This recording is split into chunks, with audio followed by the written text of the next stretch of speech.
وقلنا يا آدم إن هذا عدو لك ولزوجك فلا يخرجنكما من الجنة فتشقى وإن لك ألا تجوع فيها ولا تعرى.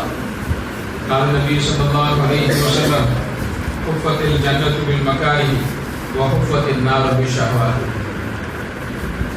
صدق الله العلي العظيم. எல்லா புகழும் ஏக வல்லவனாகிய எல்லாம் வல்ல அல்லாஹ் ஜல்ல ஷானஹு தஆலாவுக்கு உரித்தாகட்டும். அவரது ஸலாத்தும் கருணையும் ஸலாமும் ஈடேறும் பெருமானார் ஸல்லல்லாஹு அலைஹி வஸல்லம் அவர்கள் மீது, அவர்களை பின்பற்றி வாழ்ந்த சத்திய சஹாபாக்கள், உத்தமர்கள், நல்லோர்கள், நாதாக்கள் அனைவர் மீது, நம் அனைவர் மீது என்றென்றும் நிலவட்டுமாக. இனிமிக்க அல்லாஹ் நல்லடியார்களே, அல்லாஹ் ஜல்ல ஷானஹு தஆலா நம்மீது செய்திருக்கக்கூடிய ஒரு மகத்தான கருணையினால் ரமலானுடைய 15 நாட்களை 15 தராவியை நிறைவேற்றிவிட்டு அவருடைய வணக்க வழிபாடுகளில் பெருவாரியான வணக்க வழிபாடுகளை மன மகிழ்வோடு மன நிறைவோடு செய்துவிட்டு ஒரு அமர்ந்து இருக்கக்கூடிய வாய்ப்பை அல்லாஹ் தந்திருக்கிறேன். பொதுவாகவே ரமலானுடைய பெற வளர்ந்து 15 ஆகும் பொழுது கொஞ்சம் தேவைப்படியாக இருந்தது இயற்கை. அதை நம்ம வெளியில் வானத்தில் பார்க்கிறோமோ இல்லையோ, பொதுவாக பள்ளிவாசல்களில் பார்க்கலாம். பிற நல்லா வளர்ந்ததற்கு பிறகு 15க்கு பிறகு தேய்வது என்பதை நாம் பள்ளிவாசல்களுடைய அந்த காட்சிகளை விட்டு பொதுவாகவே எல்லா பள்ளிகளுக்குமான அந்த நியதி. அதனால் நாம பெருசாக வருத்தப்பட வேண்டியதில்லை. வளர்ப்புறைக்கு இயற்கை தேய்வுரை தானே, அல்லாஹ் அப்படித்தானே வைத்திருக்கிறாங்க. எனவே நாம சில சமயங்களில் தலைவர்களோட வருத்தப்பட்டு சொல்லுவாங்க, என்ன கொஞ்சம் கூட்டம் கம்மியான மாதிரி இருக்கு அப்படின்னு. நான் பெரிய மகிழ்ச்சி அடைஞ்சது என்னன்னா, நம்ம பள்ளியில 3 சப்பு பெர்மனண்டா இருக்கு. அப்ப பெற சரியா இருக்கு. நம்ம பெரிய இருக்காளர்கள் அல்லாஹ் நமக்கு செய்திருக்கக்கூடிய ஒரு பெரிய கிருபை. தலைவர் வருத்தப்பட்டாங்க, அவர்களுக்கு ஒரு ஆறுதல் சொல்லிக் கொண்டு அல்லாஹ்வுடைய மகத்தான கருணையினால் ஓதப்பட்ட அந்த வசனங்களிலே ஒரு வசனத்திற்கான ஒரு விளக்கத்தை சொல்லலாம் என்று ஆசைப்படுகிறேன். கனிமிக்கு அல்லாஹ் அந்த நல்லடியார்களே, திருக்குர்ஆன்ல இன்னைக்கு ஒரு 19 ஜுஸு வரைக்கும் நெருங்கி ஹாஃபிஸா ஓதிட்டார். 19 ஜுஸுடைய நெடுகிலும் நீங்கள் பார்த்தால் அல்லாஹ் ஜல்ல ஷானஹு வ தஆலா சொர்க்கத்தை பற்றி நிறைய பேசியிருக்கிறான். சொர்க்கத்தை பற்றி நிறைய பேசியிருக்கிறான். சொர்க்கத்தை பற்றி எந்த இடங்களில் எல்லாம் பதிவு செய்கிறானோ அந்த இடங்களில் எல்லாம் நரகத்தை பற்றியும் அல்லாஹ் பேசுகிறான். அதனால சொர்க்கம் எப்படிப்பட்ட நிலையில் இருக்கிறது, அந்த சொர்க்கம் யாருக்கு அல்லாஹ்வால் அது படைக்கப்பட்டிருக்கிறது என்பதை கொஞ்சம் அறிந்து கொண்டால், நம்முடைய அமல் கொஞ்சம் குறைவாக இருந்தால் நாம கொஞ்சம் அதிகரித்துக் கொள்வதற்கு தோதுவாக இருக்கும். எஞ்சி இருக்கக்கூடிய இந்த பாதி நாட்களை, மீதி நாட்களை நாம சிறப்பான முறையில் அல்லாஹ்வுக்கு பிடித்தமான முறையில நாம தோதுவாக அமையும் என்ற அடிப்படையில் அந்த சொர்க்கத்தை பற்றிய தகவலை நாம் பார்க்கலாம். பெரியவர்களே, இன்று உலகம் ஒரு பெரிய அறிவியல் யுகத்தை முன்னோக்கி போய் கொண்டிருக்கிறது. பெரிய அளவில் இன்னைக்கு அறிவியல்ல முன்னேற்றத்தை எல்லா நாடுகளும் அடைந்து விட்டது. ஒரு விஞ்ஞானத்தை உச்சியை கொண்டு விட்டதாக பெருமை பாராட்டி பேசிக் கொள்ளக்கூடிய ஒரு காலகட்டத்தில் வாழ்கிறோம். அறிவு சார்ந்த விஷயங்களாக இருப்பதாக, அறிவு ஏற்கக்கூடிய விஷயமாக இருந்தால் அந்த விஷயங்களை அங்கீகரிப்பது, அறிவு ஏற்றுக்கொள்ளவில்லையா அந்த விஷயத்தை மறுத்து விடுவது என்ற ஒரு நிலைப்பாட்டிற்கு இங்கு இருக்கக்கூடிய சில இளைஞர்கள் கூட அந்த மனோநிலைக்கு வந்து விட்டார்கள். அறிவுக்கு பொறுத்தலப்பா, அதனால நாம ஏற்றுக்கிற மாட்டோம். இன்னைக்கு ஒரு சயின்ஸ் உலகம் இல்லையா, அதனால இன்னைக்கு சமீப காலமா பார்க்கலாம், சஹீஹான ஹதீஸ்கள் கூட பெருமானார் ஸல்லல்லாஹு அலைஹி வஸல்லம் குறிப்பிட்டு இருக்கக்கூடிய சஹீஹான ஹதீஸ், முதல்ல வந்து லஈஃபான ஹதீஸ்னா நமக்கு வேண்டாம் அப்படின்னு சொல்லிய ஒரு நிலைப்பாடுகள் நம்முடைய இயக்கங்களுக்கு மத்தியில் இருக்குது. இது இன்னும் கொஞ்சம் ஏற்றம் பெற்று எப்படி ஒரு நிலைமைக்கு வந்திருக்குன்னா, சஹீஹான ஹதீஸாக இருந்தால் கூட அந்த ஹதீஸை அறிவித்த அறிவிப்பாளர்களுடைய தொடர் சூப்பராக இருந்தால் கூட எந்த ராவியையும் அறிவிப்பாளரையும் குறை கூற முடியாது என்ற அளவில் சஹீஹான அறிவிப்பாளர்கள் இடம்பெற்றிருக்கக்கூடிய ஹதீஸாக இருந்தால் கூட அறிவுக்கு பொருந்தாட்டி ஏற்றுக்கிற மாட்டோம். அறிவுக்கு பொருந்தாவிட்டால் ஏற்றுக்கொள்ள முடியாது என்று சொல்லக்கூடிய அளவுக்கு இன்னைக்கு இயக்கங்கள் ஏற்றம் பெற்று விட்டது. அது ஒரு தவறான அணுகுமுறை என்பதை நாம விலகிக் கொள்ள கடமைப்பட்டிருக்கிறோம். இஸ்லாத்தில் இருக்கக்கூடிய எல்லா விஷயங்களுமே அறிவு ஏற்றுக்கொள்ள வேண்டும் என்ற அவசியம் கிடையாது. அன்புக்குரியவர்களே, பெருமானார் ஸல்லல்லாஹு அலைஹி வஸல்லம் அவர்கள் ஈமானுடைய அடிப்படையான விஷயத்தை பதிவு செய்யும் போது நமக்கு குறிப்பிடக்கூடிய அம்சம் என்ன தெரியுமா? யுக்மினு பில்லாஹி, அல்லாஹ்வை நாம நம்பணும், அல்லாஹ்வை ஈமான் கொள்ளணும். அல்லாஹ்வை நம்ம பார்த்தது கிடையாது. இன்னைக்கு 15 நூற்றாண்டுகளை கடந்த ஒரு நெருக்கத்தில் நாம் வந்திருக்கிறோம். நபியை பார்த்தது கிடையாது, வஹீகளை பார்த்தது கிடையாது, ஜிப்ரீல் அலைஹிஸ்ஸலாமை பார்த்தது கிடையாது, மலக்குகளை நாம பார்த்தது கிடையாது. ஆனால் பெருமானார் ஸல்லல்லாஹு அலைஹி வஸல்லம் அவர்கள் கூறுகிறார்கள், இவற்றை நம்ப வேண்டும், இவற்றை நம்ப வேண்டும், எல்லாமே அல்லாஹ்வால் அருளப்பட்டிருக்கிறது என்ற அந்த ஈமானை கொள்ள வேண்டும் என்பதாக பெருமானார் ஸல்லல்லாஹு அலைஹி வஸல்லம் குறிப்பிட்டு அடுத்து சொல்கிறார்கள், வல்யௌமில் ஆகிரே, மறுமை நாளையும் நம்பணும். கபர் இருக்குது, கபருக்குள்ள கேள்விகளுக்கு இருக்கிறது, மஹ்ஷர் மைதானம் இருக்கிறது, அதிலே கேள்விகளுக்கு இருக்கிறது, சிராத்துல் முஸ்தகீம் பாடம் இருக்கிறது, அந்த பாடத்தை கடக்க வேண்டியது இருக்கிறது. எல்லாமே ஈமானுடைய அடிப்படையான அம்சங்களிலே அறிவுக்கெல்லாம் பொருத்தி பார்க்க முடியாது. அறிஞர் அண்ணாதுரை முதலமைச்சராக இருக்கக்கூடிய அந்த காலகட்டத்தில் நாவலர் நெடுஞ்செழியன் ஒரு நாள் மெரினா கடற்கரையில ஒரு மிகப்பெரிய பிரசங்கம், தமிழகத்திலே மிகப்பெரிய ஒரு ஆட்சி நடந்த அந்த நேரம் இல்லையா, அறிஞர் அண்ணாவுடைய ஆட்சி என்று சொன்னால் நாம் எல்லாம் யாரும் தெரியாதவர்கள், நீங்க எல்லாம் பெரியவர்கள், உங்களுக்கு தெரிந்த அந்த நிகழ்வுகள் தான். அப்ப அறிஞர் அண்ணாவுடைய அந்த மேடையில் பேசும் பொழுது இந்த வார்த்தை ஜாலம் என்ற அடிப்படையிலே நாவலர் நெடுஞ்செழியன், அவருக்கு பேரே நாவலர் என்ற அந்த அடைமொழி இருக்கிறது தெரியுமா, அந்த அடிப்படையில் அவர் ஒரு முறை பேசும் பொழுது இஸ்லாமியர்களை பார்த்து இப்படி ஒரு கேள்வி கேட்டு விட்டார்.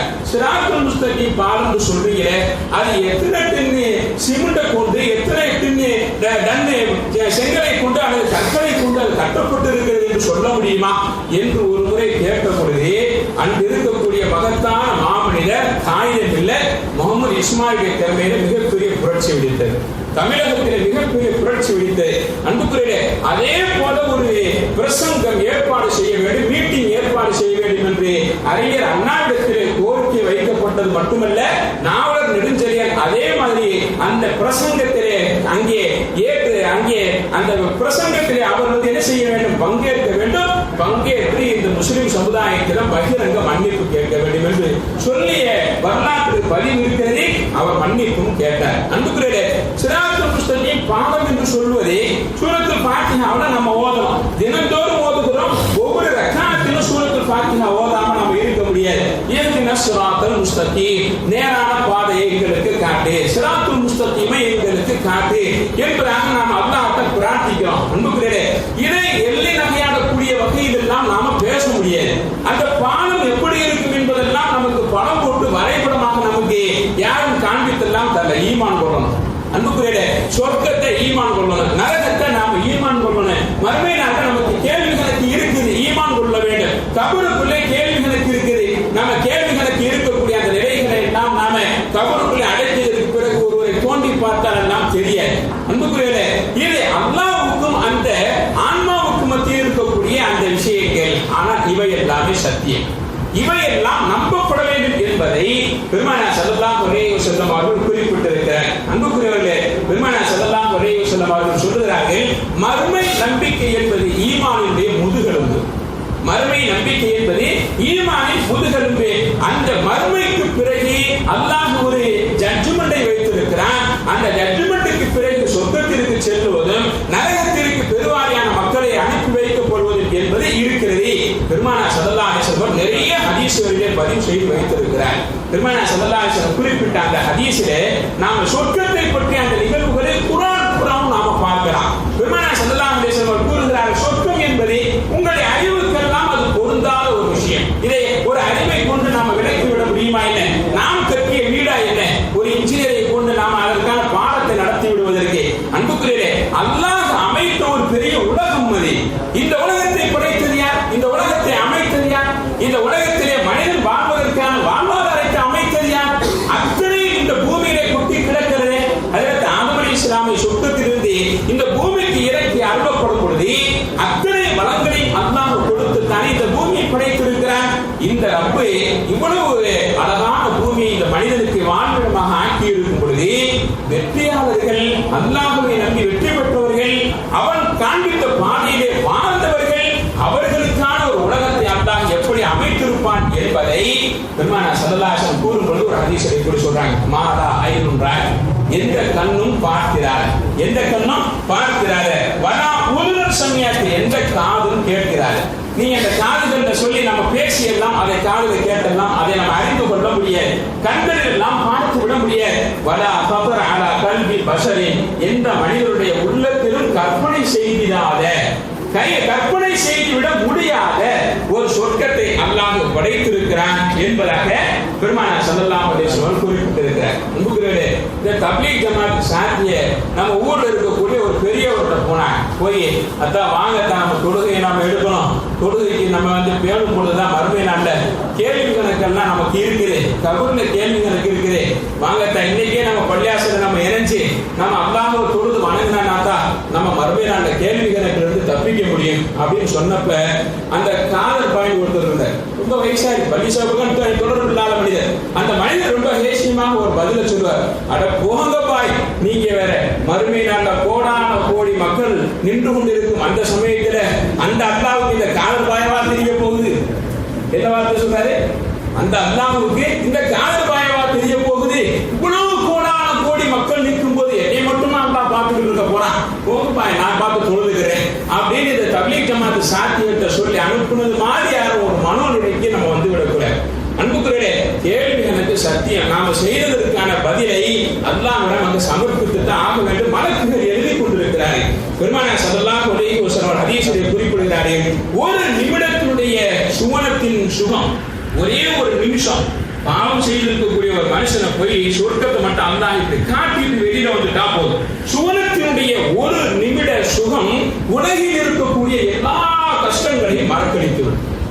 எல்லா கஷ்டமுமே மறந்துடும். சொர்க்கத்திற்குள்ள ஒரே ஒரு நிமிடம் மட்டும் அல்லாஹ் அவனை உள்ளே உடைத்து வெளியில் கொண்டு வந்து விட்டால் போதும், இந்த உலகத்தில் பட்ட கஷ்டமெல்லாம் மறந்து போகும் என்பதாக பெருமானார் குறிப்பிடுகிறார். அதே போல ஒரே ஒரு நிமிடம் நரக வேதனை, ஒரே ஒரு நிமிடம் மட்டும் நரகத்திற்குள் ஒரு மனிதனை அனுப்பி அவனை வெளியில் கொண்டு வந்து விட்டால் அவன் உலகத்தில் அனுபவித்த எல்லா சுகத்தையும் மறந்து போவான் என பெருமானார் ஸல்லல்லாஹு அலைஹி வஸல்லம் அவர்கள் குறிப்பிட்டார். அன்புக்குரியவர்களே, சொர்க்கத்தை அல்லாஹ் படைத்தான். படைத்ததற்கு பிறகு அதில் ஜிப்ரீல் அலைஹிஸ்ஸலாம் அவர்களை அழைத்து அந்த சொர்க்கத்தை பார்வையிட்டு வாருங்கள் என்று அல்லாஹ் சொன்னார். ஜிப்ரீல் அலைஹிஸ்ஸலாம் போய் பார்த்தாங்க. பார்த்ததற்கு பிறகு அந்த சொர்க்கத்தினுடைய அந்த உல்லாசங்களையும் அதில் இருக்கக்கூடிய அந்த சுகபோகமான அந்த நிலைகளையும் பார்த்துவிட்டு ஜிப்ரீல் அலைஹிஸ்ஸலாம் அவர்கள் அல்லாஹ்விடம் சொன்னார்கள், ரப்பே, இதை மட்டும் இந்த உலகில் வாழும் மனிதர்கள் பார்த்து விட்டால் எவனும் சொர்க்கத்தை நேசிக்காமல் இருக்க மாட்டான், சொர்க்கத்தை உன்னிடத்தில் கேட்டு வராமல் இருக்க மாட்டான், எப்பாடுபட்டாலும் இந்த சொர்க்கத்துக்குள்ள வரணும்னு துடிச்சு விடுவான்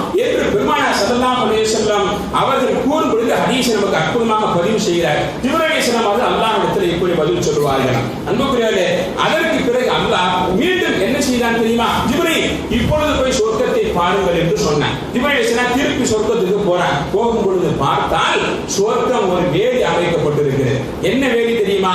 கஷ்டங்களால் வேலி அமைக்கப்பட்டிருக்கிறது. பெருமானார் சொல்கிறாரே, கோப்பத்தில் ஜன்னத்து பில் மக்காரிஹி, மனதிற்கு வெறுப்பான சில காரியங்களை கொண்டு சொர்க்கம் வேலி அமைக்கப்பட்டிருக்கிறது. ஒரு ஒப்பீடு சொல்லுகிறாரே, ஒரு ஒப்பீடு சொன்னாங்க, காம்பவுண்ட் சோறு என்பதாக நாம் எடுத்துக்கொள்ள கூட. சொர்க்கத்திற்கு போக வேண்டும் என்று சொன்னால் கொஞ்சம் மனக்கசப்பான சில காரியங்களை செய்தாக வேண்டும். என்ன? தொடுவது கொஞ்சம் நமக்கு மனக்கசப்பா தான் இருக்கு. ரமலான் ரொம்ப லேசாயிடும், ரமலானுக்கு பிறகு ரொம்ப கஷ்டமாயிடும். பஜர் தொழுவது என்பது எல்லா காலத்திலுமே ஒரு கஷ்டமான சூழல் தான். ரமலானுக்கு பிறகு நோன்பு வைத்து சொல்லி எவ்வளவு ஆயிரம் கொடுத்தாலும் வைப்பதற்கு தயாராக இருக்க மாட்டோம். அன்புக்குரியவர்களே, குர்ஆன் ஓத சொன்னால் நாம சத்தியமா குர்ஆன் என்ன செய்ய மாட்டோம், ரமலானுக்கு பிறகு தொட்டு பார்க்க மாட்டோம். இந்த ஜக்காத்து சதக்காவும் இந்த ரமலானோடு நம்ம கொடுத்து நிறைவடைகிறதா, அதற்கு பிறகு யாரிடத்திலும் கையை கூட நீட்டுவது கிடையாது. இப்படி எல்லாம் ஒரு வாழ்க்கை. பெருமானார் ஸல்லல்லாஹு அலைஹி வஸல்லம் கூறுகிறார்கள், இதெல்லாம் கொஞ்சம் மனசுக்கு கசப்பாத்தான் இருக்குது. கண்பிடித்து தொழுவது, பஜ்ருக்கு கொஞ்சம் எழுந்து தொழுவது, நமக்குள்ள எவ்வளவு பெரிய மாற்றம் பார்த்தீங்களா? தூங்கவே மாட்டோம் இப்ப இந்த ரமலானுடைய மாசத்துல. இப்படிப்பட்ட ஒரு மனுஷன், இப்படிப்பட்ட ஒரு ஆபிது, இறைவனத்தை மேற்கொண்ட ஒரு மனிதன் ரமலானுக்கு பிறகு 5:30 மணிக்கு 5:45 பஜ்ருக்கு எழுந்திருக்கிறதுக்கு தயக்கமா இருக்கு. எவ்வளவு பெரிய ஒரு வித்தியாசமான ஒரு வாழ்க்கை பாருங்க. நாம தான் இவ்வளவு இபாதத் செஞ்சிருக்கிறோம். ரமலானுக்கு பிறகு இரவு பூரா 20 தரான் இல்லையே, 20 ரக்காத் இல்லையே. ஆனா ரமலானுக்கு பிறகு ஃபஜ்ர் தொழுவது என்று சொன்னா நமக்கு பெரிய கஷ்டமான ஒரு விஷயம். அன்புக்குரியவர்களே, இது மாதிரி கொஞ்சம் மனதிற்கு சிரமத்தை போன்று தெரியக்கூடியவற்றால் சொர்க்கம் வேலி அமைக்கப்பட்டிருக்கிறது. பெருமானார் ஸல்லல்லாஹு அலைஹி வஸல்லம் கூறுகிறார்கள், அல்லாஹ்விடத்தில் ஜிப்ரீல் அலைஹிஸ்ஸலாம் அவர்கள் சொன்னார்களாம், இந்த வேலி அமைத்திருப்பதை பார்த்தால் ஒரு மனிதன் கூட சொர்க்கத்துக்குள்ள போக மாட்டான் போது. இந்த வேலி அவ்வளவு கஷ்டமான வேலியாக இருக்குது. தொழ வேண்டும் என்பது, நோன்பு நோக்க வேண்டும் என்பது, ஜக்காத்து கொடுக்க வேண்டும் என்பது, ஹஜ் செய்ய வேண்டும் என்பது எங்கே லாபகமாக நமக்கு படுகிறது, எங்கே ஒரு இன்ட்ரெஸ்டான ஒரு விஷயமாக இருக்கிறது. அன்புக்குரியவர்களே, நான் பார்க்கிறேன், நபிமார்கள் தொழுது கொண்டிருக்கிறார். தொழுகையினுடைய அந்த சுவையை இறை நேசர்களை நான் பார்க்கிறேன், இறைவனுக்கு பிடித்தமான அடியார்களை நான் பார்க்கிறேன், கபருக்குள்ளும் தொழுது கொண்டு இருக்கிறாரே. நாம தோண்டி பார்த்தா தெரிய. அன்புக்குரிய பெருமானார் ஸல்லல்லாஹு அலைஹி வஸல்லம் சொல்கிறாரு, இந்த சுவை நமக்கு கிடைக்கும் பொழுதுதான் அது கபரிலும் மறுமையிலும் தொடரக்கூடிய ஒரு நிலை ஏற்படும் என்பதை பெருமானார் ஸல்லல்லாஹு அலைஹி வஸல்லம் கூறுகிறார். அதற்கடுத்து அல்லாஹ் சொன்னான் ஜிப்ரீல் அலைஹிஸ்ஸலாத்தை, ஜிப்ரீல் இப்ப போய் நரகத்தை போய் பார்த்துக்குவான். நரகத்தை பார்க்க போகிறார். ஜிப்ரீல் அலைஹிஸ்ஸலாம் பார்த்துவிட்டு அல்லாஹ்விடத்தில் சொன்னார், யா அல்லாஹ், நரகத்தினுடைய அந்த கொடுமையை பார்க்கும் பொழுது ஒரு மனிதன் கூட இதுக்குள்ள வரணும்னு சத்தியமா நினைக்க மாட்டான், கனவிலும் கூட நினைத்து பார்க்க மாட்டான். அவ்வளவு ஒரு கொடூரமான ஒரு நிலை இந்த நரகத்திற்குள் இருக்கிறது, இவ்வளவு கொடூரமாக இருக்கிறது என்பதாக வியந்து ஜிப்ரீல் அலைஹிஸ்ஸலாம் அவர்கள் கூறும் பொழுது சற்று நேரத்திற்கு பிறகு அல்லாஹ் என்ன செய்தார், ஜிப்ரீல் அலைஹிஸ்ஸலாம் அவர்களை மீண்டும் நீங்கள் நரகத்தை பார்த்துவார்கள் என்று சொல்லும் பொழுது நரகத்திற்கு வேலி மனோ இச்சைகளை கொண்டு மனோ ஆசைகளை கொண்டு அமைக்கப்பட்டிருக்கிறது. நினைச்சதெல்லாம் செஞ்சிட்டோம்னா நரகத்துக்கு போயிடலாம், மனசு விரும்பினதெல்லாம் செய்து விட்டால் நரகத்திற்கு போய்விடலாம். ஜிப்ரீல் அலைஹிஸ்ஸலாம் அவர்கள் பார்த்து விட்டு வந்து சொன்னார்கள், ரப்பே, இது என்ன நரகத்திற்கு இவ்வளவு அலங்காரமான ஒரு வேலை அமைக்கப்பட்டிருக்கிறது, மனிதனுக்கு பிடித்தமான விஷயங்களாக இருக்கிறது, இதை செய்து விட்டான் என்று சொன்னால் மனுஷன் நரகத்திற்கு போய். இந்த காரியங்களை கொண்டு வேலை அமைக்கப்பட்டிருப்பதை பார்த்தால் மனிதன் எப்படியாவது நரகத்திற்குள் போய்விடுவானோ என்ற அச்சம் எனக்கு வந்துவிட்டது என்பதாக ஜிப்ரீல் அலைஹிஸ்ஸலாம் அவர்கள் குறிப்பிடுகிறார். அன்புக்குரியவர்களே, இன்னைக்கு பொய் சொல்வது என்பது தவிர்க்க முடியாத விஷயமாயிடுச்சு. கொஞ்சம் முன்ன பின்ன நடந்து கொள்வது என்பதெல்லாம் இன்னைக்கு தவிர்க்க முடியாத விஷயமாகிடுச்சு. கொஞ்சம் நிலத்திலே கட்டும் பொழுது அடுத்தவருடைய இடத்துல ஒரு இடையை எடுக்காமல் இருப்பது இன்னைக்கு ஒரு பெரிய அபூர்வமான ஒரு விஷயமாகிவிட்டது. வியாபாரத்தில் கலப்படம் தவிர்க்க முடியல, அடகு தவிர்க்க முடியல, லஞ்சத்தை தவிர்க்க முடியல, கொஞ்சம் வட்டி வாசி வாங்காம வாழ முடியல, எப்படியாவது நகையை கொண்டு போய் அடகு வச்சாக வேண்டியிருக்கு, தவணைக்காரன் பணம் கட்டியாக வேண்டியிருக்கு. இதெல்லாம் பார்த்தால் இன்னைக்கு வாழ்வில் ஒரு முக்கிய அம்சமாக இடம் பெற்றுவிட்ட விஷயமாக நரகத்திற்கு போவதற்கு இலகுவாக்கிவிட்ட ஒரு விஷயம். நமக்கு கஷ்டம் போன்று தோணலாம். அடகு வைக்க கூடாது இருந்தாரு, தவணை வாங்க கூடாது இருந்தாரு, மாச வட்டிக்கு வாங்க கூடாது இருந்தாரு, என்ன சாக சொல்றாரா என்று கேட்கக்கூடியவர்கள் தான் இன்னைக்கு சமூகத்தில் வந்து விட்டாரே. இதெல்லாம் இல்லாம எப்படி வியாபாரம் செய்ய முடியும், பிழைக்க முடியும்? வட்டி இல்லாம எப்படி பிழைக்க முடியும்? இன்னைக்கு சாதாரணமாக வியாபாரத்தில் பொய் சொல்லாமல் எப்படித்தான் வியாபாரம் பார்க்க முடியும் என்ற அளவுக்கு இன்னைக்கு ஒரு சகஜ நிலை வந்து விட்டது தெரியுமா? நரகத்திற்கு போகும் பாதை அவ்வளவு லேசர்.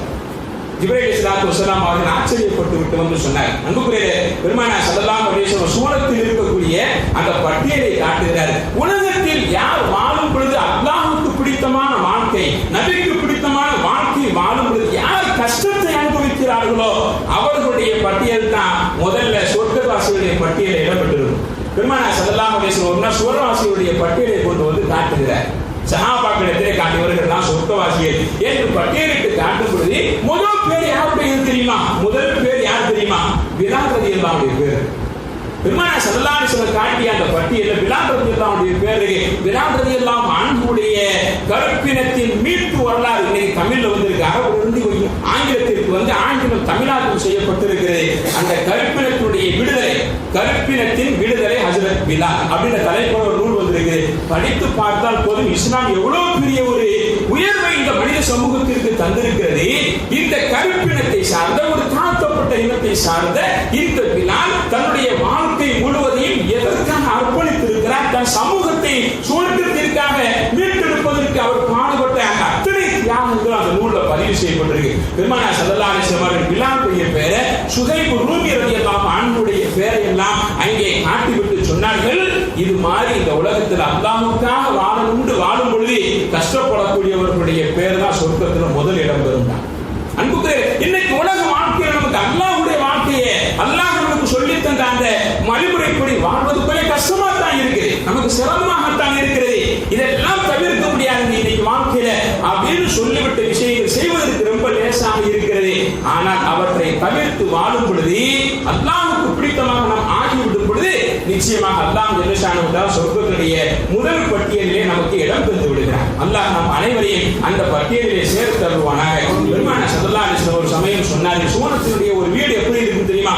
ஒரு செங்கல் தங்கத்தில, இன்னொரு செங்கல் வெள்ளியில, இரண்டுக்கும் இடைப்பட்ட அந்த கலவை இருக்கிறது பார்த்தீர்களா? சிமெண்ட் கலவை, அது கஸ்தூரியாக இருக்கும். இடையிலே போடக்கூடிய கற்கள் எல்லாம் முத்தும் பவளும் வைரங்களுமாக சுவர்க்கமாக இருக்கும் என்பதாக பெருமானார் ஸல்லல்லாஹு அலைஹி வஸல்லம் ஹதீஸிலே குறிப்பிட்டிருக்கிறாரே. சொர்க்கத்திற்குள்ளே நீங்கள் பார்க்கலாம், சுவர்க்கவாசிகளும் சாப்பிடுவார்கள், சுவர்க்கவாசிகளும் சாப்பிடுவார்கள், சுவர்க்கவாசிகள் பருகுவார்கள். ஆனால் சாப்பிட்டதற்கு பிறகு, பருகியதற்கு பிறகு அவர்களுக்கு சிறுநீர் வராது. தண்ணீர் பருகிவிட்டால் சிறுநீர் வருவது என்று இயற்கை தானே. உணவு அருந்தி விட்டால் மலம் வருவது இயற்கை தானே. சுவர்க்கத்தில் அல்லாஹ் அந்த அசுத்தங்களுக்கான இடம் வைப்பது கிடையாது. அதற்கான அந்த உடல் அமைப்பை அல்லாஹ் மாற்றி அமைத்து விடுகிறார். பெருமானார் ஸல்லல்லாஹு அலைஹி வஸல்லம் கூறுகிறார், லா யபூலுன, சிறுநீர் கழிக்க மாட்டார்கள், வலா யதகப்பத்துன, மலம் ஜலம் கழிக்க மாட்டார்கள், வலா யம்தஹிதுன, அவர்கள் என்ன செய்ய மாட்டார்கள், சளியை சிந்திக் கொள்ள மாட்டார்கள், வலா யதுஃபுலுன, துர்வாடை அடித்து அவங்களுடைய எச்சிகளை துப்பிக் கொள்ள மாட்டார்கள். சில சமயங்களில் தெருக்குள்ள போக முடியாது, அந்த பக்கம் நம்ம எச்சில துப்பாம போக முடியாது, அவ்வளவு அசுத்தங்கள் இருக்கும். பெருமானார் ஸல்லல்லாஹு அலைஹி வஸல்லம் கூறுகிறார்கள், அப்படி சொர்க்கம் முழுக்க நீங்கள் துப்ப வேண்டிய அவசியம் இருக்காது. சொர்க்கத்தை அல்லாஹ் பரிசுத்தம் நறுமணம் உள்ளதாக ஆக்கி இருக்கிறார். கண்களில் பீரை வராது, வாயில் துர்நாற்றம் வராது, மூக்கில் சளி வெளிப்படாது. உடலில் இருந்து வெளிப்படக்கூடிய அந்த வியர்வையாய் நாம் சாப்பிட்டது வெளிப்படும். அந்த வியர்வையாக வெளிப்படக்கூடிய அந்த வியர்வை கஸ்தூரி மணத்தை காட்டும் கமலுக் என்பதாக பெருமானார் ஸல்லல்லாஹு அலைஹி வஸல்லம் ஹதீஸிலே குறிப்பிட்டு விட்டு அடுத்து சொல்கிறார்கள், நமக்கு அந்த செமிக்கக்கூடிய தன்மை அல்லாஹ் எப்படி வைத்திருப்பான் தெரியுமா? சாப்பிட்டதற்கு பிறகு, பருகியதற்கு பிறகு ஏப்பம் போன்ற ஒரு நிலையை ஏப்பம் வரும். அந்த ஏப்பம் கூட கஸ்தூரி மணமாய் கமலும் செழித்து போகும். பெருமானார் ஸல்லல்லாஹு அலைஹி வஸல்லம் ஒரு ஹதீஸில் இப்படி பதிவு செய்கிறார். அன்புக்குரியவர்களே, பெருமானார் ஸல்லல்லாஹு அலைஹி வஸல்லம் அவர்கள் நமக்கு குறிப்பிடக்கூடிய அந்த சுவனத்தை பற்றி அந்த ஹதீஸிலே நாம் பார்க்கிறோம். கூர் ஈனை பற்றி நமக்கு குறிப்பிட்டு தருகிறார். கூர் ஈனை பற்றி நமக்கு எல்லாம் கொஞ்சம் கூட கற்பனைக்கு எட்டாத ஒரு விஷயம் தான். இந்த உலகத்தை நாம கற்பனை செய்துதான் இந்த உலகத்தில் எப்படி அமர்த்தப்பட்டோமா என்ன, தாயின் வயிற்றிலிருந்து வெளியில் வந்தோமா என்ன. அன்புக்குரியவர்களே, பெருமானார் ஸல்லல்லாஹு அலைஹி வஸல்லம் கூறுகிறார்கள், கூர் ஈனுடைய அந்த ஒரு விரலை நமக்கு யோசித்தே பார்க்க முடியாத ஒரு அலங்காரம், ஒரு அழகு, ஒரு விரலை அந்த கூரன் இந்த பூமியிலே நீட்டினால் சூரியனுடைய ஒளியும் மங்கி போகும் என்று பெருமானார் ஸல்லல்லாஹு அலைஹி வஸல்லம் குறிப்பிட்டிருக்கிறார். 70 ஆடைக்குள் இருக்கக்கூடிய அந்த கூரன் பெண், அவருடைய அந்த உடலின் நிறம் 70 ஆடைக்கு அப்புறம் வெளியில் தெரியும் என்று சொன்னார்கள். பெருமானார் ஸல்லல்லாஹு அலைஹி வஸல்லம் கூறுகிறார்கள், எலும்புக்குள் இருக்கக்கூடிய அந்த மூளை இருக்கிறது தெரியுமா? ஆட்டின் எலும்பிலே உறிஞ்சி சாப்பிடுகிறோமே, அந்த மூளை நம்முடைய உடலுக்குள்ளும் இருக்கிறது, நம்முடைய எலும்புக்குள்ளும் இருக்கிறது. அந்த எலும்புக்குள்ளே இருக்கக்கூடிய அந்த மூளை எலும்புக்கு வெளியிலும் தெரியும் என்று பெருமானார் ஸல்லல்லாஹு அலைஹி வஸல்லம் குறிப்பிட்டிருக்கிறார். கூரன் ஈனுடைய அந்த நிலையில் பெருமானார் ஸல்லல்லாஹு அலைஹி வஸல்லம் அவர்கள் இந்த மிகப்பெரிய அருள் வளமாய் நியமத்தாய் வைத்திருக்கக்கூடிய இந்த கூரன் ஈனெல்லாம் யாருக்கு வழங்கப்படுகிறது என்ற பட்டியலை தருகிறார். பெருமானார் ஸல்லல்லாஹு அலைஹி வஸல்லம் சொன்னார்கள், சுவர்க்கத்திற்கு அல்லாஹ் 8 வாசலை வைத்திருக்கிறார். சுவர்க்கத்திற்கு அல்லாஹ் 8 வாசல், நரகத்திற்கு 7 வாசல் தான். நரகத்தை பற்றி ஒரு நாள் பேசலாம் இன்ஷா அல்லாஹ். அன்புக்குரிய, நரகத்திற்கு கூட அவருடைய கோப பார்வை சிறிது, அவருடைய அருள் பார்வை பெரிது என்பதற்கு இலக்கணமாக அல்லாஹ் சுவர்க்கத்திற்குள்ளே நுழையக்கூடிய பாதை 8 வச்சிருக்கிறான். ஒரு வாசல் கூடத்தான் என்று பெருமானார் ஸல்லல்லாஹு அலைஹி வஸல்லம் குறிப்பிட்டு 8 வாசல்களின் பெயரை கூறுகிறார். பெருமானார் ஸல்லல்லாஹு அலைஹி வஸல்லம் ஒரு சமயம் சஹாபாக்களிடத்தில் அமர்ந்து இருக்கும் பொழுது கேட்டார்கள், இன்று யாராவது தஹஜ்ஜுத் தொழுதீர்களா? அபூபக்கர் ரலியல்லாஹு அன்ஹு சொன்னாங்க, நான் தஹஜ்ஜுத் தொழுதேன். இன்னைக்கு யாராவது நன்மை ஏவுனீங்களா? நான் எழுதிய நன்மையை ஏவினேன். எழுத்துச்சவர் யார் தான்? திருப்பவும் அதற்கு அபூபக்கர் ரலியல்லாஹு அன்ஹு தான். ஒருத்தரை திருப்பி கேட்டாங்க, பெருமானார் ஸல்லல்லாஹு அலைஹி வஸல்லம், நன்மையை தீமையை தடுத்தவர் யாராவது இருக்கிறாரா? அபூபக்கர் ரலியல்லாஹு அன்ஹு சொன்னாங்க, இன்னைக்கு காலையில் நான் தீமையை தடுத்தேன். தெருவிலே போகும் சமயங்களிலே கருமுள்ளை அகற்றியவர் யார்? மக்களுக்கு இடையூறு தந்தவற்றை அகற்றியவர் யார்? எவ்வளவு பெரிய ஒரு பொக்கிஷமான ஒரு விஷயம். தொழுவது மட்டும் இபாதத் அல்ல. போய்கொண்டிருக்கும் பொழுது இஸ்லாமிய சகோதரர் தவறு செய்து கொண்டிருக்கிறார், அதை திருத்தி விட்டு போகலாம். பெருமையாக சொல்லி திருத்தி விட்டு போகலாம். அன்புக்கு நயமோடு சொல்லி திருத்தி விட்டு போகலாம். ஒரு கல் கிடக்கிறது ஓரமாக போடலாம், ஒரு முட்கள் கிடக்கிறது ஓரமாக போடலாம், ஒரு வண்டி இருக்கிறது பாதைக்கு இடையூறாக, அதை கொஞ்சம் ஓரமாக நிறுத்திவிட்டு செல்லலாம். அன்புக்குரியே, முட்கள் கிடக்கிறது அகற்றி விட்டு செல்லலாம். பெருமானார் ஸல்லல்லாஹு அலைஹி வஸல்லம் என்று கேட்டார்கள் அந்த சபையில, இன்னைக்கு பாதையில கிடக்கக்கூடிய கல்லையும் முன்னையே அகற்றி மக்களுக்கு சுகமாக ஏற்படுத்தியது யார்? அதற்கு அபூபக்கர் ரலியல்லாஹு அவங்க தான் இருந்துச்சாங்க. பெருமானார் ஸல்லல்லாஹு அலைஹி வஸல்லம் கேட்டா, இன்னைக்கு சதகா செய்தவர்கள் யார்? பெருமானார் ஸல்லல்லாஹு அலைஹி வஸல்லம் கேட்கும்போது அபூபக்கர் ரலியல்லாஹு இன்னைக்கு நான் சதகா செஞ்சேன். இன்னைக்கு ஜனாசாவோட கலந்துக்கிட்டது யார்?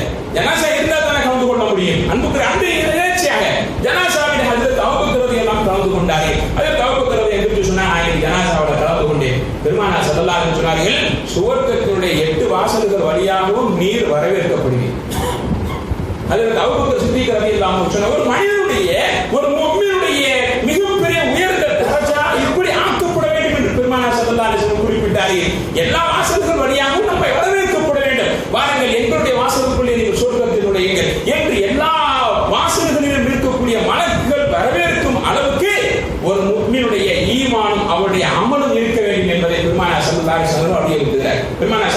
சொல்கிறார்கள், ஹவுதுல் கௌசர் என்ற தடாகம் இருக்கிறது சொர்க்கத்துக்குள்ள. அதை குடித்து விட்டால், அந்த தண்ணீரை குடித்து விட்டால் எக்காலமும் அங்கே எது செய்யாத தாகம் எடுக்க.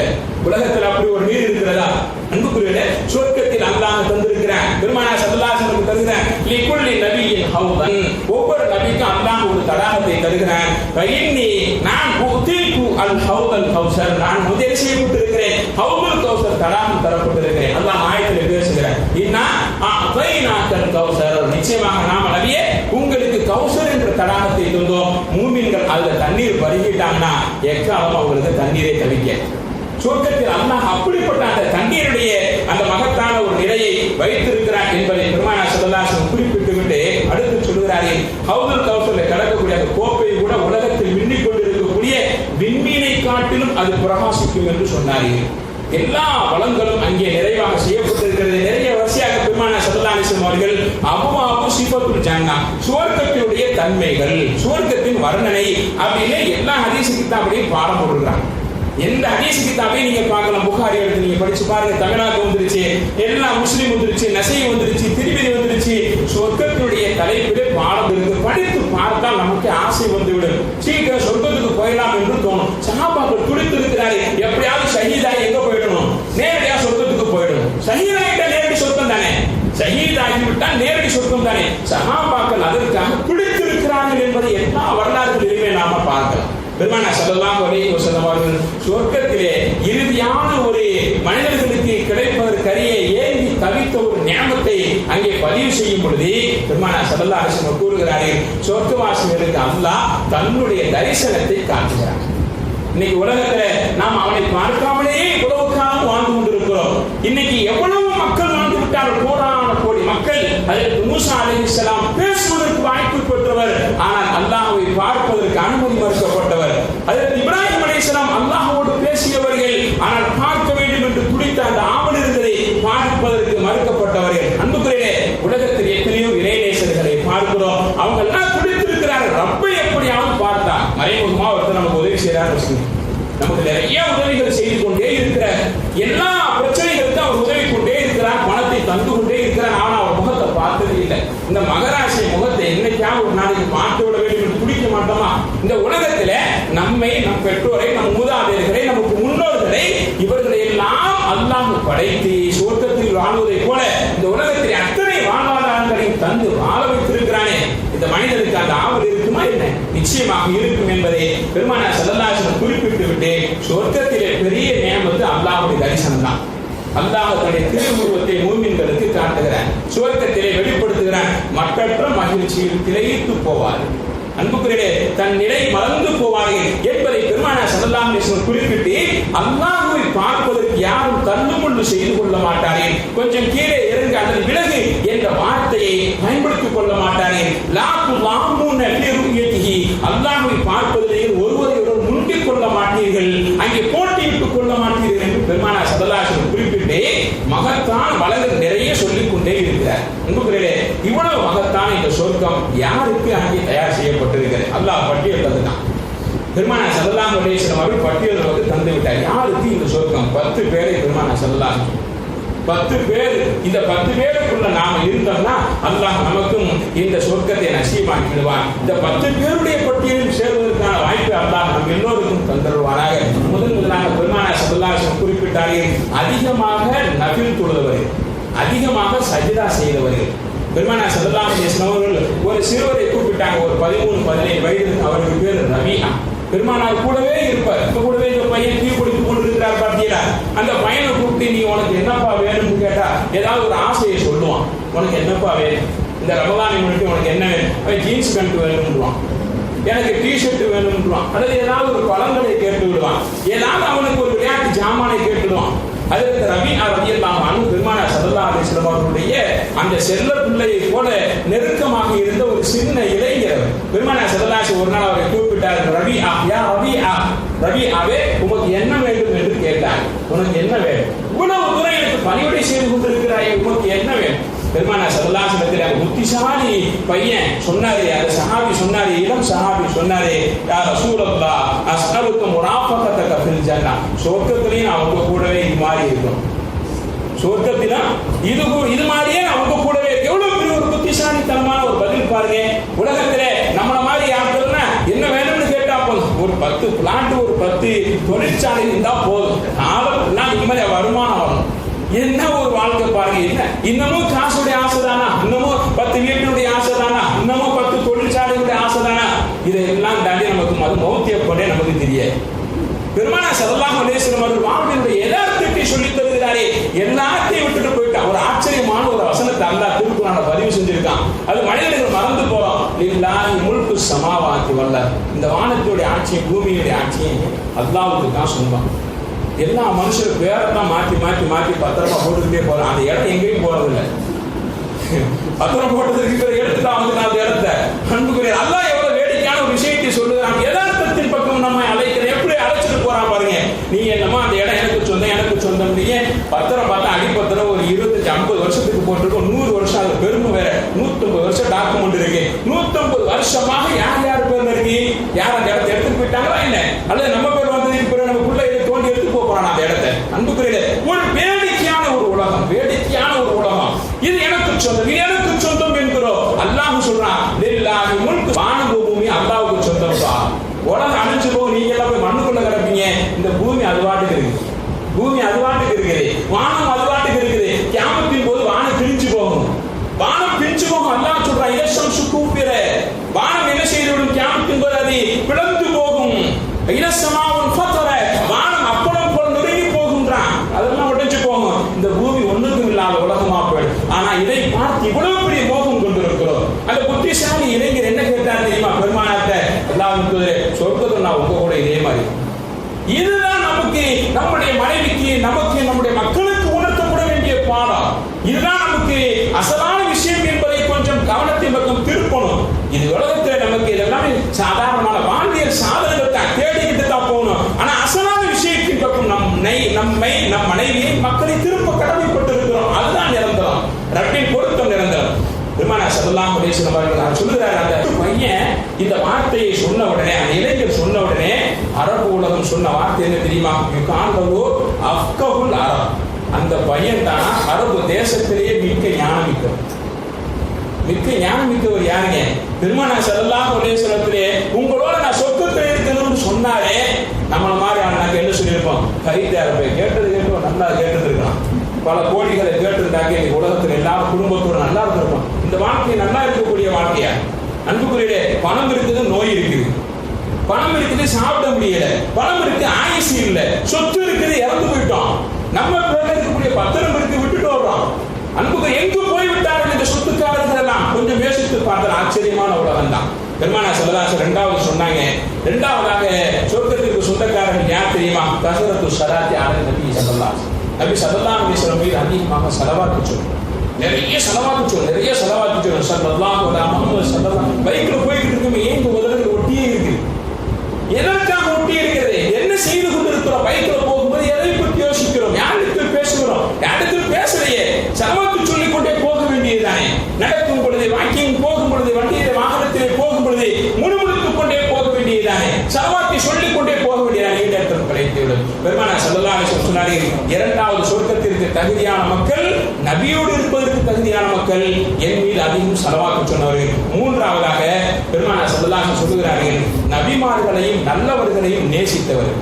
நபிமார்களை நேசிக்கணும், நபியை நேசிக்கணும். அன்புக்குரிய இன்னைக்கு நம்ம மனைவியை நேசிப்பது தெரியுது, மனைவிட்ட கொஞ்சம் சுகம் இருக்குது. அன்புக்குரிய மக்களை நேசிப்பது கொஞ்சம் நமக்கு தெரியுது. பின்னாடி அவனுடைய ஆதரவு நமக்கு தேவைப்படுது, கொஞ்சம் அவனுடைய சம்பாத்தியம் நமக்கு தேவைப்படுகிறது. ஏதோ ஒரு காரணங்களை வைத்து கொஞ்சம் நேசம் என்பது இருக்குது. சில நண்பர்கள் நம்ம பழகி வச்சிருக்கிறோம், பின்னாடி அவங்க உதவுவாங்க என்பதற்கான ஒரு குறிக்கோளை வைத்து தான் கூட வெட்டியான மனிதத்தை யாரும் பழகுவதில்லை. ஸல்லல்லாஹு கூறுகிறார்கள், இவர்களெல்லாம் நபிமார்களும் இறைநேசரும் தாழ்ந்து போய்விட்டார்களா? இந்த நபிமார்கள் உங்களை சொர்க்கத்திற்கு அழைத்து செல்ல பொறுப்பேற்றுக் கொண்டவர்கள் இல்லையா? இவர்களை நீங்க எந்த அளவுக்கு புரிஞ்சிருக்கிறீங்க, இவர்களை எந்த அளவுக்கு நேசிச்சிருக்கிறீங்க? பெருமானார் ஸல்லல்லாஹு அலைஹி வஸல்லம் அவர்கள் கூறுகிறார்கள், அதற்கு அனஸ் ரலியல்லாஹு அன்ஹு பெருமானாரை கேட்டார், அல்லாஹ்வின் தூதரே, நாங்க சொர்க்கத்துக்கு உலகத்தில் வாழும்போது உங்க கூடவே இவ்வளவு நெருக்கமாக இருக்கிறோம், சொர்க்கத்தில் நீங்க சய்யிதுல் அன்பியா, நபிமார்களுடைய தலைவர், நீங்க ரசூலுல்லாஹ்வுடைய தலைவரே, நீங்க எங்கோ இருப்பீங்க, நாங்கெல்லாம் சாதாரணமான சஹாபாக்கள், நாங்க தாழ்ந்த நிலையில் இருப்போம் என்று வருத்தப்படும் பொழுது பெருமானார் ஸல்லல்லாஹு அலைஹி வஸல்லம் சொன்னார்கள், அல் மர்உ மஅ மன் அஹப்ப, யாரை நீங்கள் நேசிக்கிறீர்களோ மறுமையில் அவரோடு இருப்பீர்கள். யாரை நீங்கள் நேசிக்கிறீர்களோ மறுமையில் அவரோடு இருப்பீர்கள். பெருமானார் ஸல்லல்லாஹு அலைஹி வஸல்லம் அற்புதமான அடைமொழி சொல்லி ஒட்டுமொத்த மனித சமூகத்திற்கு மகத்தான விருந்து படைக்கிறார். தன்னை நேசிக்கும்படி சொல்கிறார். 4வது மனிதர் பெருமானார் ஸல்லல்லாஹு அலைஹி வஸல்லம் சொல்றாரு, குசுல் குலுக்கு நற்குணம் இருக்கு மனிதன் சொர்க்கத்துக்கு போயிடுவான். தொழுகையாளியாக இருப்பார், நோன்பு இருப்பார், நற்குணம் இருக்கார். அன்புக்குரிய அந்த குணங்கள் இருக்காது. பொறுமை, சகிப்புத்தன்மை, அத்தனையும் ஏற்றுக்கொள்ளக்கூடிய மனப்பான்மை, எல்லோருக்குமே பிளெக்சிபிளாக வளைந்து கொடுக்கும் அந்த தன்மை, எல்லா பொறுப்பை சகித்துக் கொள்ளக்கூடிய பொறுமையான, அதே போல அத்தனை பேருக்குமே வழங்கக்கூடிய நற்குணம் என்ற பட்டியல் தனியாக இருக்கிறது. பெருமானார் ஸல்லல்லாஹு அலைஹி வஸல்லம் சொன்னாங்க, நற்குணத்தோடு வாழும் மனிதன் என்ன செய்கிறான்? சொர்க்கத்திற்கு தகுதியாக ஆகிவிடுகிறான். 5வதாக பெருமானார் ஸல்லல்லாஹு அலைஹி வஸல்லம் சொன்னார்கள், யஹ்யா சுன்னா. நபி ஸல்லல்லாஹு அலைஹி வஸல்லம் சுன்னத்தான வாழ்க்கையை ஹயாத் ஆக்கிய மனிதன். சுன்னத்தான வாழ்க்கையை, தாடி வைப்பது, தொப்பி வைப்பது, பெருமானார் ஸல்லல்லாஹு அலைஹி வஸல்லம் காண்பித்தது இப்படி வாழ்வது, விஸ்வாக்கு செய்வது, தூங்கும் பொழுது சுர்மா போட்டுக்கொண்டு தூங்குவது, சின்ன சின்ன சுன்னத்தான விஷயங்கள். இன்னைக்கு சுர்மா போடக்கூடிய பழக்கம் இருக்கிறதா? இன்னைக்கு கண்களில் அவ்வளவு பெரிய வியாதிகள் இருக்கிறது. சின்ன சின்ன குழந்தைகள் கண்கள்ல பிரச்சனை இருக்கு, பல்லுல பிரச்சனை இருக்குது, அன்புக்குரிய தலையில பிரச்சனை இருக்கு, காதுகள்ல பிரச்சனை இருக்கு. பெருமானார் ஸல்லல்லாஹு அலைஹி வஸல்லம் சொல்றாங்க, சுர்மா இட்டு விட்டால் தலை சம்பந்தப்பட்ட அத்தனை நோய்களுக்குமே நிவாரணம். விஸ்வாக்கு செய்து விட்டால் அவ்வளவு பெரிய ஒரு நிவாரணம் இருக்கிறது. விஸ்வாக்கு செய்து பிரஷ போட்டு பல்லை தேய்த்து பழகி விட்டனா, பல்லை தேய்த்து விட்டு பழகி விட்டனா, ஒரு சாதாரண விஸ்வாக்கு செய்து பெருமானார் ஸல்லல்லாஹு அலைஹி வஸல்லம் கூறும் விஸ்வாக்கு செய்வதால் 70 நன்மை இருக்கு, 70 லாபங்கள் இருக்கிறது. அதுல கடைசி லாபம் எது தெரியுமா? மரணத்தின் போது களிமாயாவதற்கு உண்டு. பெருமானார் ஸல்லல்லாஹு அந்த சுன்னத்து கூட நாம இன்னைக்கு செய்யல. பெருமானார் ஸல்லல்லாஹு தூங்கும் போது ஒரு செஞ்சு தூங்க சொல்றாங்க, நாம செய்யறது இல்ல. சாப்பிடும்போது பிஸ்மில்லாஹ் சொல்லிட்டு சாப்பிட சொல்லியிருக்கிறாங்க, நம்ம செய்யறது இல்ல. இந்த சுன்னத்தை ஹயாத்தாக்குவது சொர்க்கத்திற்கு தகுதியாக்கிவிடும். 6வதாக பெருமானார் ஸல்லல்லாஹு அலைஹி வஸல்லம் குறிப்பிடுகிறார்கள், உண்மையான நம்பிக்கையான வியாபாரி சொர்க்கத்திற்கு தகுதியாகிடும். உண்மை பேசக்கூடிய வியாபாரி. இன்னைக்கெல்லாம் உண்மை பேசுவது வியாபாரிகளுக்கு ஒரு பெரிய நரகம் போன்ற ஒரு நிலைப்பாடு. இன்னைக்கு அவ்வளவு கஷ்டமான சூழல் தான், சுற்றுப்புறம் எல்லாம் இன்னைக்கு அப்படி இருக்குது. தொழில்துறைகள் கொடுக்கல் வாங்க இன்னைக்கு செய்ய முடியல. அந்த அளவுக்கு நெருப்பில் இருப்பதை போன்ற ஒரு நிலைதான். ஆனாலும் கூட அல்லாஹ்வின் அச்சத்தை மனதிலே கொண்டு உண்மை உரைத்து வியாபாரம் செய்யக்கூடிய நம்பிக்கையோடு நாணயத்தோடு இருக்கும் வியாபாரிகள் நாளை மறுமை நாளில் நபிமார்களோடு சொர்க்கத்தில் இருப்பார். ஏல பெருமானார் ஸல்லல்லாஹு அலைஹி வஸல்லம் குறிப்பிட்டார்கள். 7வது வகையான மனிதரை கூறும்பொழுது பெருமானார் சொன்னார்கள், எத்தீமை பராமரிப்பவர், அனாதையை பராமரிப்பவர், அனாதைகளை தத்தெடுத்து வளர்க்கக்கூடியவர், அந்த பொறுப்பில் இருக்கக்கூடியவர் சொர்க்கத்திற்கு தகுதியாகி விடுவார். பெருமானார் ஸல்லல்லாஹு அலைஹி வஸல்லம் ஹதீஸில் சொல்கிறார்கள், அன வ காபிருல் யதீமிக அஹாதைனி, நான் ஃபில் ஜன்னா, நானும் யதீமை பராமரிப்பவனும் சொர்க்கத்தில் இப்படி இருப்போம் என்று சொன்னார். 2 பேர்களை ஒட்டி காண்பித்தார். நானும் யதீமை பராமரிப்பவரும் என்ன செய்வோம்? சொர்க்கத்தில் இப்படி இணைத்திருப்போம் என்று பெருமானார் ஸல்லல்லாஹு அலைஹி வஸல்லம் குறிப்பிட்டிருக்கிறார்கள். 8வதாக பெருமானார் ஸல்லல்லாஹு அலைஹி வஸல்லம் அவர்கள் குறிப்பிடுகிறார்கள், தான் பெற்றெடுத்த மக்களுக்காக விதவையாகி போன அந்த பெண்மணி, ஒன்று தலாக்கின் மூலமாக விதவையாகி போனவர், அல்லது கணவனை கணவன் இறந்து போய் விதவையாகி போனவர். 2 வகையில் இருக்கிறார்கள். இந்த கணவனின் மூலமாக, தலாக்கு விடப்பட்ட கணவனின் மூலமாகவோ அல்லது இறந்து போய்விட்ட அந்த கணவனின் மூலமாகவோ அந்த பெண்ணுக்கு குழந்தை இருக்கிறது, அவனுடைய வாரிசுகள் இருக்கிறது. தான் பெற்றெடுத்த அந்த மக்களுக்காக மறுமணத்தை அவள் தவிர்த்துக் கொண்டு விட்டவர். தன்னுடைய உடல் ஆசையை, மனோ இச்சையை தவிர்த்துக் கொண்டு, எனக்கு என் பிள்ளை உருவாகிறது எனக்கு போதும், என் பிள்ளைகளை பார்த்துக் கொண்டே, அவருடைய உருவாக்கத்தை நான் பார்த்துக் கொண்டே, அவருடைய வளர்ப்பை நான் பார்த்துக் கொண்டே காலத்தை கழித்து விடுவேன் என்று தன்னுடைய ஆசைகளுக்கும் அபிலாஷைகளுக்கும் அங்கே மிகப்பெரிய அந்த மரணத்தை தந்துவிட்டு தன்னுடைய குழந்தைகளுடைய வாழ்க்கையே எனக்கு முக்கியம் என்று மறுமணத்தை துறந்தார் இல்லையா, அவர் அந்த சொர்க்கத்திற்கு தகுதியாகி விடுகிறார். பெருமானார் ஸல்லல்லாஹு அலைஹி வஸல்லம் 8வதாக சொன்னார். 9வது மனிதரை பெருமானார் ஸல்லல்லாஹு அலைஹி வஸல்லம் அவர்கள் குறிப்பிடும் பொழுது கூறுகிறார்கள், ஒன்றுக்கும் மேற்பட்ட குழந்தை, பெண் குழந்தைகள் 2, 3, 4 பெண் குழந்தையை பெற்றுவிட்ட அந்த பெற்றோர் சொர்க்கத்திற்கு தகுதியாகிறார். ஒரு குழந்தை, 2 குழந்தை, ஒன்றுக்கு மேற்பட்ட பெண் குழந்தைகளை பெற்றவர். இன்னைக்கு உலகத்தில் நமக்கு பெரிய வருத்தமான விஷயமாக இருக்கும். உலகத்தின் பார்வை அப்படித்தான் இருக்கு. மார்க்கம் புரியாத உலகம் இல்லையா? மார்க்கத்தை ரசிக்காத உலகம் இல்லையா? இன்னைக்கு மருமகமார்களை இணைத்து விட்டால் கலங்கி போகக்கூடிய மாமனார்கள் தான் இருக்கிறோம். என்ன ஆகுமோ, ஏதாகுமோ, என் மகளுடைய வாழ்க்கை என்ன ஆகுமோ, என்ன செய்வாரோ, 10 வருடம் கழித்து கூட மயங்கக்கூடிய மாமனார்கள் இருக்கிறார். 20 வருடம் கழித்து, 30 வருடம் கழித்து இவருக்கு வயசாயிருச்சு, மாமனாருக்கு வயசானது போக மருமகனுக்கு நரைச்சு போயிட்டு நினைச்சுங்க.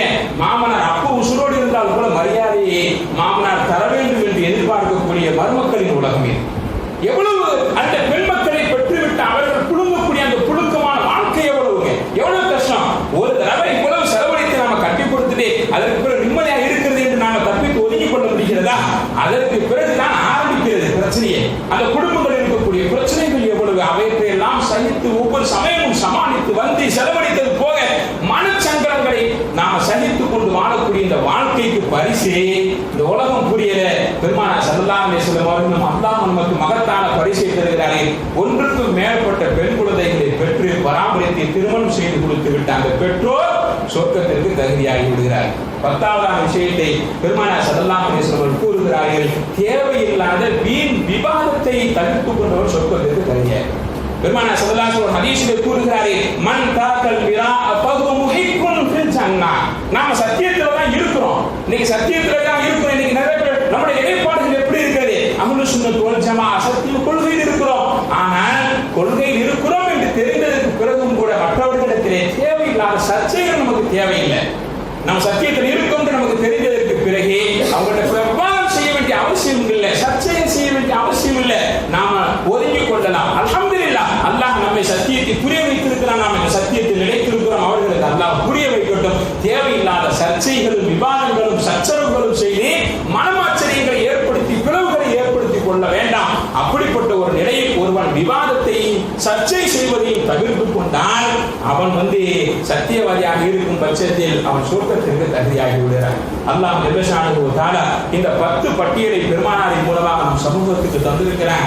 எப்படியாவது இந்த 10 பட்டியலிலும் சேர்ந்தவர்களாக அல்லாஹ் ஜல்லஷானஹு தஆலா நம் சமூகத்தில் இருக்கக்கூடிய அத்தனை இஸ்லாமியர்கள் மாற்றி அருள்வானாக. பெருமானார் ஸல்லல்லாஹு அலைஹி வஸல்லம் அவர்களோடு சொர்க்கத்திலே இருந்து பெருமானார் பார்த்து ரசித்த அத்தனை ரசனைகளையும் அத்தனை சத்தியங்களையும் அத்தனை நியாமத்துகளையும் பெற்ற சமூகமாக அல்லாஹ் இந்த சமூகத்தை ஆக்கி அருள்வானாக.